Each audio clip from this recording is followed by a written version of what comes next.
O alumeado público supera os 30 anos en moitos puntos do rural cambadés. A súa antigüidade leva parella unha gran cantidade de avarías, entre lámpadas fundidas, rotas ou avariadas. De feito, no ano pasado houbo que atender 1.135 incidencias relacionadas co alumeado público no municipio. Un deses puntos cun equipamento moi danado polo paso do tempo o lugar da Cereixeira, na parroquia de Ubiña. Aquí o Executivo local levou a cabo varias tarefas de mellora, especialmente na Estrada Xeral, onde xa se produciron nos últimos anos varios accidentes.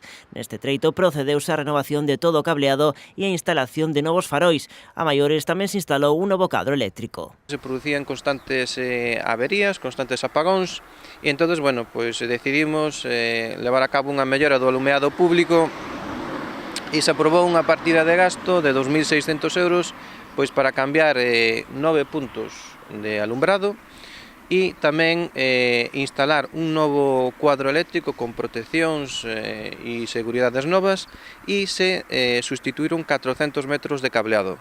Este novo cadro eléctrico non só dá servizo a esta estrada, senón que dende el tamén parten os alumeados públicos de varias vías da zona. Incluyo que é a carretera autonómica que vai do polígono a Pontevedra e tamén incluye toda esta zona da concentración parcelaria, que é un tramo todavía bastante grande e que ahora está todo centralizado nese cuadro aquí neste punto.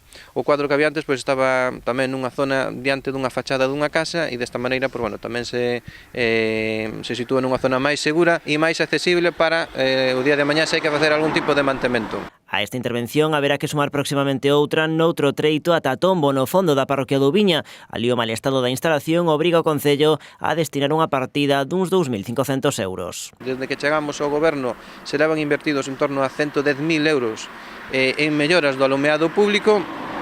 Vamos a continuar invertindo precisamente para mellorar o servicio e tratar de reducir o número de incidencias que hai que están relacionadas directamente con que as instalacións son moi antigas. O Executivo local tamén está a redactar un proxecto para dedicar outros 90.000 euros ao mantemento do alumeado con cargo ao Plan Concellos da Deputación de Pontevedra. Esta actuación suporía melloras no rural, pero tamén no casco urbano, onde, entre outras melloras, o Goberno ten previsto intervir no Paseo da Calzada, onde os cadros eléctricos que dan servizo ás casetas do Albariño presentan varias deficiencias.